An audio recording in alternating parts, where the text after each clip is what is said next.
Today's episode is about something that hits a lot of high performers. You can make a decision, commit, do your part, and then someone else's business decision changes the entire trajectory. So what do you do next? I'm going to tell you what happened to me, how this podcast even exists, and then I'll give you simple action and reflection items to help you move toward your next success. This is the Your Next Success podcast, and I'm your host, Dr. Carolyn Sangle. I'm a life-first career coach and strategist on a mission to normalize questioning your career, because I believe each of us is made on purpose for a purpose only we can fulfill. The longer we live out of alignment with who we are, what we do best, and why we're here, the more we miss out, and the more the world misses out on what only we can give. The Your Next Success podcast is where we explore how to build a career that truly fuels your life. We talk about self-discovery, smart job search strategies, professional growth, and you'll hear stories from people who've navigated big career transitions themselves, so you can see what it's really like to make bold changes and feel inspired to create your own version of authentic success. One that is aligned, meaningful, and truly yours. Before I jump in, thank you to the listeners who reached out this past year, who messaged me, shared episodes, and asked for more. I heard you. So going forward, you're going to be getting more weekly episodes, and I'm also adding shorter solo episodes like this one, quick, practical, and built around clear actions you can take immediately. All right, here we go. My podcast host platform, Buzzsprout, just sent me my 2025 podcast recap, and it made me smile because the numbers are fun. Then it made me pause because numbers don't tell the whole story. Last year, I published 31 episodes, had 1,336 minutes. The show reached 47 countries, 376 cities, and had 2,081 audio downloads. And that's only part of the reach, because many people listen without downloading, and some watch the video versions that we have on YouTube, and those numbers were not counted. There's even more to the story. A few of you know this already. Many of you don't. In 2025, I wasn't planning to have a podcast. In late 2024, I had been approached to have an internet radio show with a company that had over 20 years of success, helping many show hosts go from start to something respectable. The expense was significant, especially for a business just starting out. And actually, that charge was the first thing I charged on my business credit card from Chase. In fact, I had to pay in 2 installments because my credit limit was lower than the amount I needed. And I signed up anyway. It was like I had Tony Robbins and Dean Graziosi in my ear. Success leaves clues. And I was willing to pay for the shortcut and to invest in myself and in my business and to learn best practices from those who knew so many things I didn't know yet. I signed up for the pilot series and I got 13 guests lined up. I worked with an executive producer for several weeks of the planning phase, and he helped me with selecting equipment and logistics. And in preparing for that show, I had reached out to some of the current network hosts to learn about their experiences and get their input on what they wish they knew from my vantage point. And then it didn't happen how I planned. Those current hosts told me about some significant changes to the network.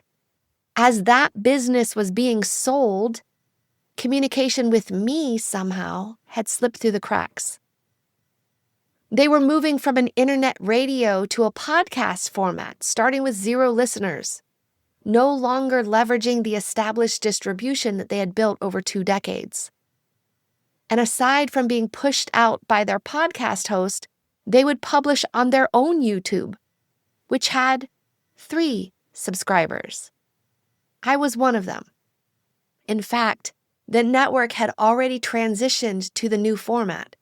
And so I listened to some of the officially produced shows, and I could hear 3, 2, 1. Wait, let's start the countdown again. Okay, go. 4, 3, 2, 1. No way. That wasn't something professional. That should have been edited out, and it wasn't. So I tried to solve the problem, and I went to the source, and I spoke to the new owner of the company. Yes, there were changes. They weren't able to honor the terms of the contract, and they weren't willing to return the investment I made. I felt a huge pit in my stomach, and I was so angry and disappointed at myself for making such a terrible investment, and was nearly certain I had paid a $10,000 idiot tax. I wallowed in that for a couple hours. Then, my mental fitness resilience practice that I had been working on daily for months kicked in. I did a massive PQ gym session where I did sets and reps of mental exercises to calm, get present, and command my mind to flip from negative thoughts sabotaging my success to a more positive outlook. Everything is a gift and an opportunity. And I remembered. I paid with my credit card, and I contacted Chase, and their consumer protection team got to work. Of course, I had all the documents. I am a trained PhD scientist. Yes, I have the notes, I have the receipts, the records. Their team fought on my behalf, and in the meantime, I figured if I was going to start from 0 listeners in a podcast format, I'd rather do it on my own. So I signed up with Buzzsprout as my podcast host. And I contacted those 13 guests, and 9 of them took the journey with me. And I did it scared, and I did it anyway. I released before I was ready. I learned a lot of lessons, and I kept trying. Somewhere along the way, Good Pods ranked Your Next Success as the #1 independently produced leadership podcast for the month of July. And today it continues to show up on multiple all-time charts. And this still makes me do a double take. #3 in the top 100 indie chemistry all-time chart. #13 in the top 100 indie coaching all-time chart. #14 in the top 100 chemistry all-time chart. #28 in the top 100 indie leadership all-time chart.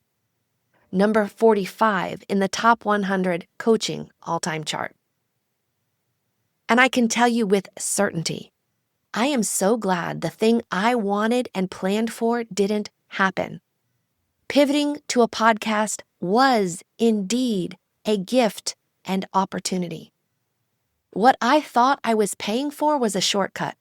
What I gained was ownership of the platform, the process, the relationships, and the mission.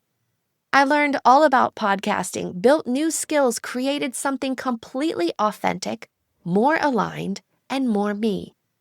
I've met incredible people, built genuine relationships, and watched listeners take brave steps toward clarity, confidence, and work that actually fuels the life they want. So what about you? As you reflect on last year, what didn't work out but created space for something better aligned to emerge? If you stopped treating the reroute as a setback and started treating it as information, what is it telling you? And what is one next right thing you can do in the next 24 hours that restores momentum? Keep moving forward. Keep taking action. One next right thing at a time. And this time next year, you may be surprised at what you're able to accomplish. If you're still listening, thank you. If you're in a reroute right now and you want clarity on your next move, I would love to support you. You can book a call with me and we will get grounded, get clear, and map out your next right steps. If this episode helped you, follow or subscribe so you don't miss what's coming next. And if this made you think of someone, share it. That's how these conversations reach the people who need them. Thank you for listening to Your Next Success. I'm Dr. Carolyn Sangle. See you next time.